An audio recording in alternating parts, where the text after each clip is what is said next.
Hi, I'm Steph from Heinemann, and today on the podcast, we're excited to bring you a special Read Aloud episode from Towanda Harris, author of The Right Tools, a guide to selecting, evaluating, and implementing classroom resources and practices.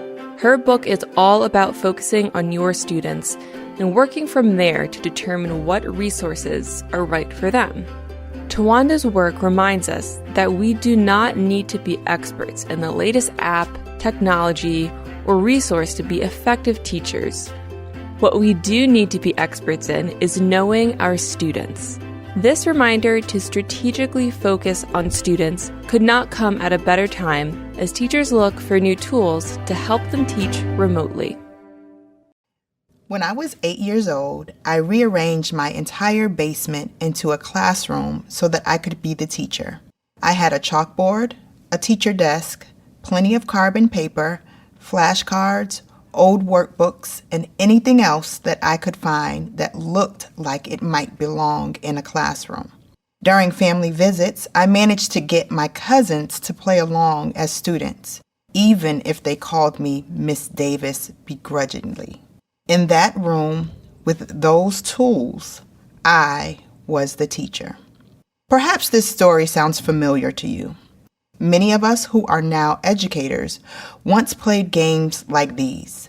And in my first years as a teacher, I continued to collect a lot of stuff. I would keep everything I could fit into my room, year to year. I used the words resources and stuff interchangeably. I had been collecting without really evaluating what I was bringing into my classroom. At the time, I saw this as building a set of tools.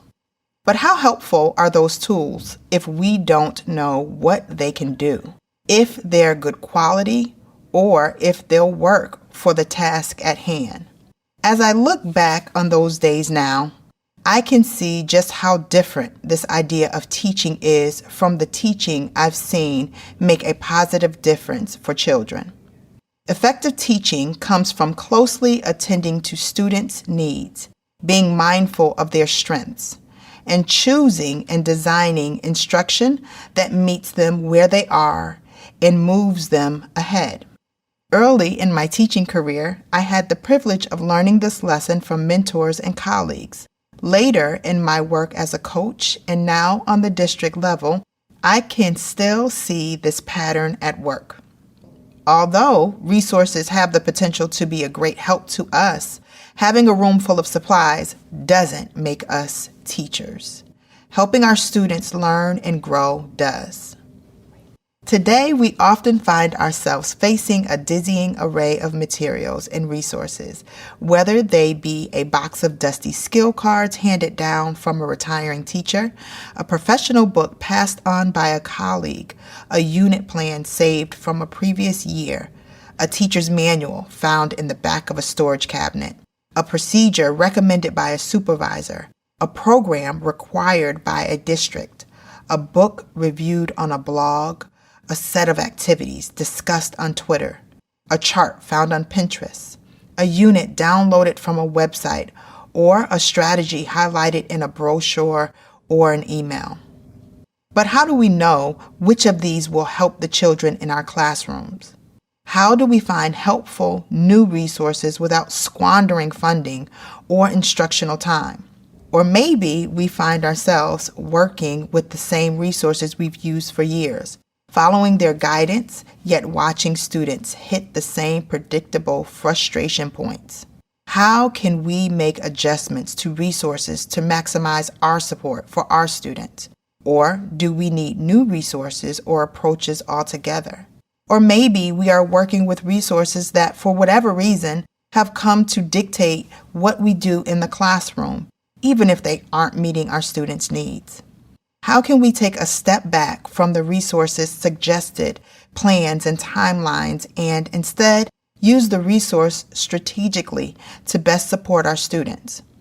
Or how can we bring in supplemental resources to help our students? Resources are, of course, only a piece of our work. Alongside our knowledge of best practices, our understanding of our students, and our ability to work and learn from our own team and colleagues and mentors. Yet, each of these pieces can have powerful effects when we use a resource that's well matched to our students and their academic goals. We can make strong progress. But a resource that is not a good fit can do damage by wasting time, stalling student progress, disengaging students, frustrating struggling readers, or boring advanced learners. This can feel like many options to weigh, but in fact, the process becomes much simpler when we keep a tight focus on the most important factor in the classroom: our students' strengths and needs. When we invest some time in getting to know these variables, it becomes easier to decide which resources and approaches to try and to see a clear path ahead.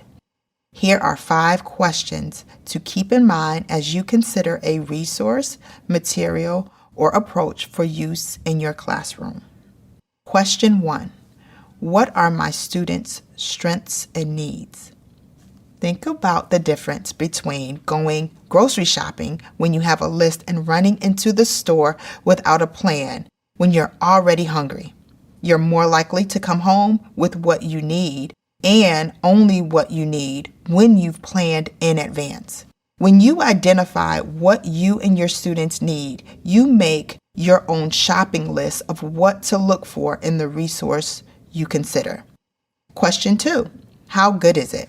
Many resources can look impressive at first, but how well do they work for the students in your classroom? Consider the skills the resources support, the options they offer you as a teacher, and the alignment of the resource with your goals for your students. Additionally, don't let labels like research-based sway your decision. Find out what research was used and how it was used. Question 3. How will I use it? Even if a resource comes with detailed instructions, it's still up to us, the educators who know our students best, to decide how to use it best for our students. Question 4. Is it working for my students? You've piloted a new resource, but is it helping your students? Use checkpoint assessments and feedback to assess how the resource is working.